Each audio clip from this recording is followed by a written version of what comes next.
दोस्तों, क्या इंडिया एक एनर्जी लॉकडाउन की तरफ बढ़ रहा है? आज जब मैं ये वीडियो रिकॉर्ड कर रहा हूं, गल्फ कंट्रीज से आने वाली खबरें डराने वाली हैं। रैस लफान, जो इंडिया का सबसे बड़ा गैस सप्लायर है, वहां हुए मिसाइल अटैक्स ने पूरी दुनिया की सप्लाई चेन को हिलाकर रख दिया है। कतर, कुवैत, यूएई सारे हमारे suppliers Israel Iran US war में फंस चुके हैं और जब तक हालात सुधरते नहीं वहां से सप्लाई मेंटेन करना मुश्किल है। अब सवाल यह है कि इसका इफेक्ट क्या होगा।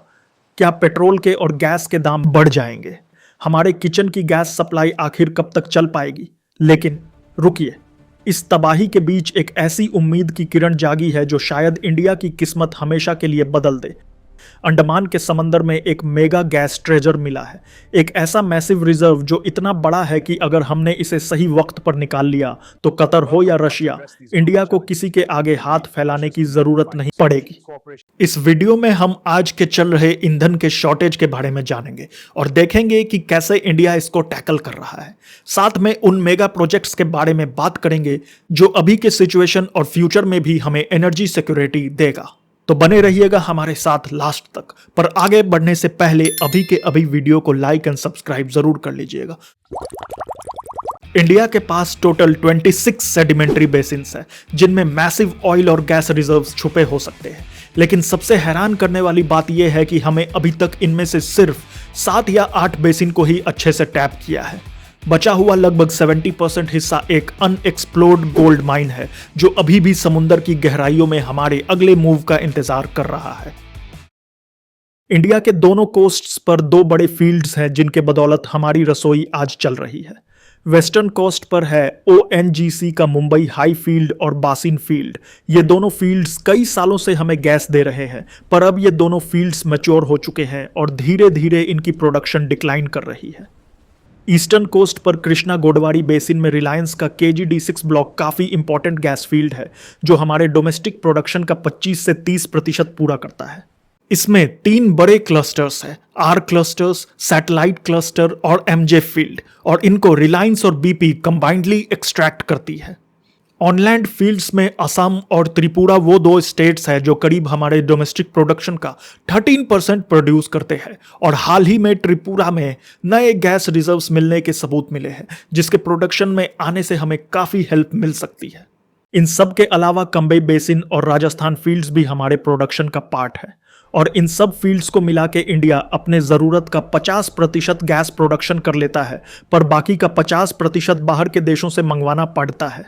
और अगर बाहरी डिस्टर्बेंसेस के वजह से गैस सप्लाई रुकी तो सिर्फ आपकी रसोई का चूल्हा ही नहीं बल्कि इंडिया के खेती पर भी बहुत बड़ा प्रभाव पड़ सकता है। चलिए इसको आगे अच्छे से समझते हैं।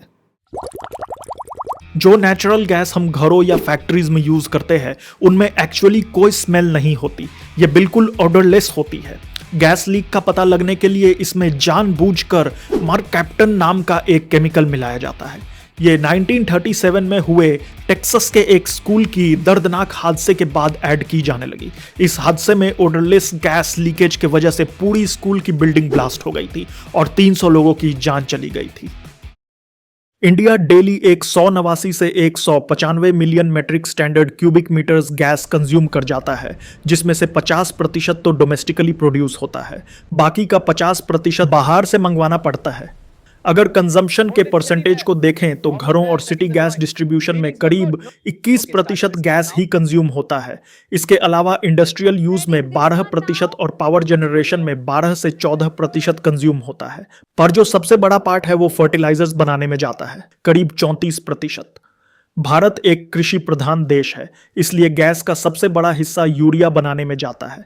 नेचुरल गैस यूरिया प्रोडक्शन के लिए प्राइमरी रॉ मटेरियल है, और अगर गैस की कमी हुई तो सबसे पहला असर किसानों के खाद पर पड़ेगा। इंडिया में करंटली नेचुरल गैस ऑर्डर 2026 के तहत गैस शॉर्टेज को मैनेज किया जा रहा है। कतर के रस लफान फैसिलिटी पर हुए मिसाइल अटैक और स्ट्रेट ऑफ हॉर्मुज में डिसरप्शंस के कारण इंपोर्ट सप्लाई में लगभग 30 से 47 MMSCMD की कमी आई है। सरकार ने एसेंशियल कमोडिटीज एक्ट 1955 का इस्तेमाल करते हुए एक 4 टियर प्रायोरिटी सिस्टम बनाया है ताकि आम आदमी को कम से कम परेशानी हो। सबसे ज्यादा असर इंडस्ट्रियल और मैन्युफैक्चरिंग सेक्टर्स पर पड़ा है ताकि गैस को रेसिडेंशियल यूज के लिए डाइवर्ट किया जा सके। फर्टिलाइजर्स की सप्लाई को भी कट किया गया है और उनकी रिक्वायरमेंट का सिर्फ 70% ही दिया जा रहा है। घरों में गैस सप्लाई को प्रायोरिटी दी जा रही है और इन्हें 100% सप्लाई दिया जा रहा है। इसके बावजूद मार्केट में गैस शॉर्टेज की खबर फैलते ही कुछ लोगों ने कालाबाजारी स्टार्ट कर दिया है, जिसके खिलाफ सरकारी ऑफिशियल्स सख्त कार्रवाई कर रहे हैं। रिफाइनरीज को आदेश दिया गया है कि वो एलपीजी प्रोडक्शन को प्रायोरिटी दें, जिसके वजह से एलपीजी प्रोडक्शन करीब 28% बढ़ ही है। डिमांड को मैनेज करने के लिए सिलेंडर्स के रेट भी बढ़ाए गए हैं और अगर किसी अल्टरनेट सोर्सेज जैसे नॉर्वे, रशिया या यूएसए से गैस आता है तो इसमें ट्रांसपोर्टेशन कॉस्ट बढ़ेगा और इसका असर आम लोगों की जेब पर पड़ेगा।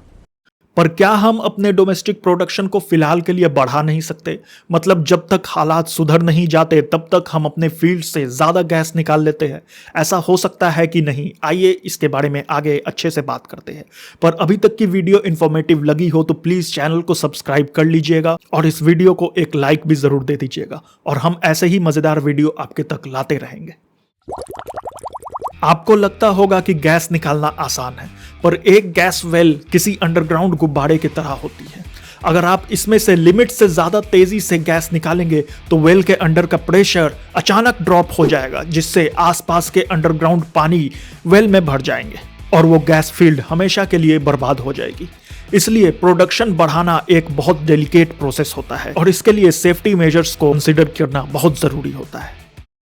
आज के सिचुएशन को देखते हुए अथॉरिटीज गैस ऑपरेटर्स पर दबाव डाल रही हैं कि वो अपनी प्रोडक्शन बढ़ाएं, पर क्या ये इतना आसान होता है?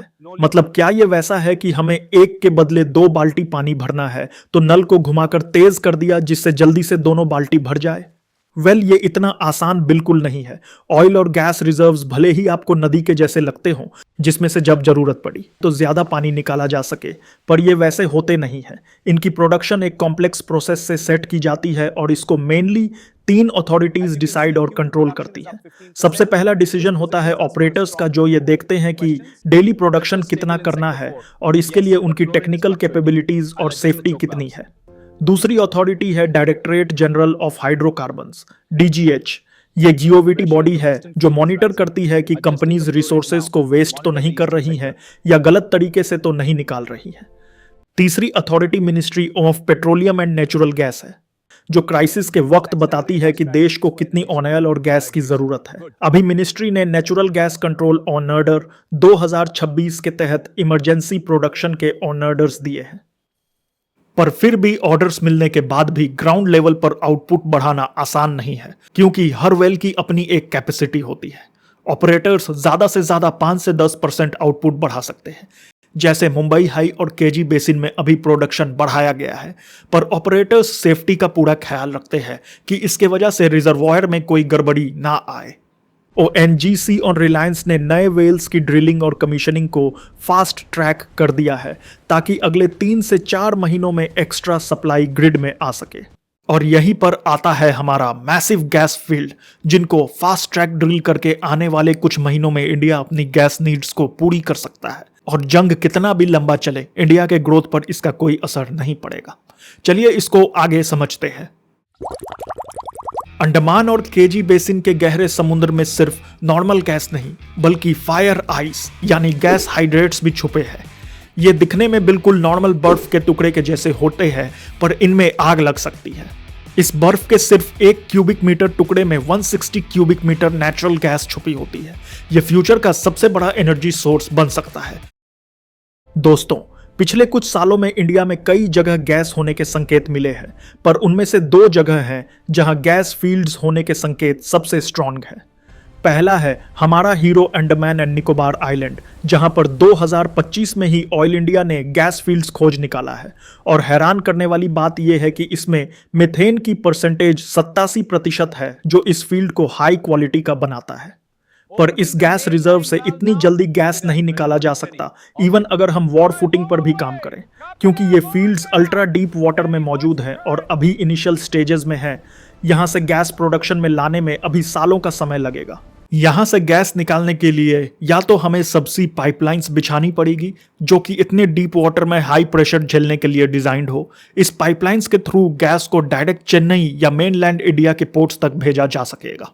इसका ऑन अल्टरनेटिव है फ्लोटिंग एलएनजी, जो गहरे पानी से गैस को निकालकर उनको लिक्विड में कन्वर्ट कर देता है और छोटे टैंकर्स के थ्रू इनको इंडिया के डिफरेंट पोर्ट्स तक पहुंचा दिया जाता है। पर इंडिया के पास अभी तक कोई भी ऑपरेटिंग फ्लोटिंग एलएनजी शिप्स नहीं है। इनको इंडिजिनियसली बनाने की कई बार प्लानिंग तो हुई है, पर अभी तक कुछ रिजल्ट नहीं आया है। बाहर से इनको मंगाया जा सकता है, पर इसके लिए भारी रेंट देना पड़ेगा, जो अल्टीमेटली हमारे पॉकेट पर भारी पड़ेगा। इंडिया का दूसरा बड़ा गैस फील्ड है Mahanadi basin. Mahanadi basin Odisha coast अब इंडिया का नया गैस पावर हाउस बनता जा रहा है। पहले ये एरिया डिफेंस मिसाइल टेस्टिंग की वजह से रिस्ट्रिक्टेड था, लेकिन अब यहाँ की डिस्कवरीज ने सबको हैरान कर दिया है। ओएनजीसी ने यहाँ महानदी डीप वाटर ब्लॉक में 2 बड़ी गैस डिस्कवरीज की हैं, उत्कल और आलोक। यहाँ की गैस में मीथेन कंटेंट हाई है, मतलब इसे डोमेस्टिक यूज के लिए आसानी से प्रोसेस किया जा सकता है। ऑनगोइंग शॉर्टेज को देखते हुए महानदी बेसिन पर काम वॉर फुटिंग पर चल रही है। ओएनजीसी अभी यहाँ अप्रेजल वेल्स ड्रिल कर रहा है ताकि पता चले कि टोटल कितने भी सीएम गैस निकल सकती है, और क्योंकि ये कोस्ट के काफ़ी करीब है अंडमान के मुकाबले, यहाँ से गैस मेनलैंड तक लाना आसान है। एक सबसी पाइपलाइन का प्लान है जो इस गैस को ओडिशा के धामरा एलएनजी टर्मिनल या पारादीप तक लाएगी। इसको डेवलप करने के लिए सरकार 5 से 7 हजार करोड़ इन्वेस्ट करने वाली है, पर अभी तक इसके बारे में किसी ने कुछ खास डिटेल नहीं दिया है, और आने वाले समय में यह देखना होगा कि इंडिया इसको यूटिलाइज कर पाता है या नहीं। एलएनजी शिप्स के अंदर की लेयर्स किसी थर्मोस फ्लास्क के तरह होती है, जहां पर गैस की टेम्परेचर को -162 डिग्री सेल्सियस मेंटेन की जाती है। ये इतना ठंडा होता है कि अगर आप एक स्टील के टुकड़े को इसमें डुबाकर निकाले और उसको हथौड़े से मारे तो वो कांच की तरह चूकनाचूर हो जाएगा। दोस्तों, इंडिया अपनी जरूरत का लगभग 50% गैस इंपोर्ट करता है, मेनली एलएनजी के फॉर्म में, और हमारा सबसे बड़ा सप्लायर है कतर। रिसेंटली जो Iran and western power Israel के बीच कॉन्फ्लिक्ट बढ़ा, उसका डायरेक्ट असर एनर्जी इंफ्रास्ट्रक्चर पर हुआ। रिपोर्ट्स के मुताबिक कतार के रास लफान इंडस्ट्रियल सिटी पर मिसाइल और ड्रोन अटैक्स हुए हैं। रास लफान कोई मामूली जगह नहीं है, यह दुनिया का एलएनजी कैपिटल है। यहाँ से इंडिया, यूरोप और एशिया को मैसिव अमाउंट में गैस सप्लाई होती है। कतर एनर्जी के फैसिलिटीज डैमेज हुए हैं, जिसके कारण उन्होंने फोर्स मजेयर डिक्लेयर कर दिया। मतलब वो कॉन्ट्रैक्ट के हिसाब से गैस देने में असमर्थ हैं, क्योंकि हालात उनके कंट्रोल से बाहर हैं। मतलब स्ट्रेट ऑफ हॉर्मुज बंद होने का चैलेंज तो दूसरा नंबर पर आता है। पहला तो यहां से गैस रिलीज हो, तब तो स्ट्रेट ऑफ हॉर्मुज क्रॉस करे। अगर कहीं और से गैस मंगवाते हैं तो ट्रांसपोर्टेशन कॉस्ट बढ़ेगी, मतलब कुछ भी कर लो लॉस हमारा ही है। ऐसे में हमें अपने देश की गैस फील्ड को टैप करना ही पड़ेगा। अंडमान और महानदी के अलावा केरला कोंकण बेसिन में भी काफी प्रॉमिसिंग गैस फील्ड्स डेवलप की जा सकती है। इस पर मैंने ऑलरेडी वीडियो बनाया है जो मेरे चैनल पर आपको मिल जाएगा। आज के लिए बस इतना ही, मिलते हैं अगले वीडियो में, तब तक अपना ख्याल रखिएगा।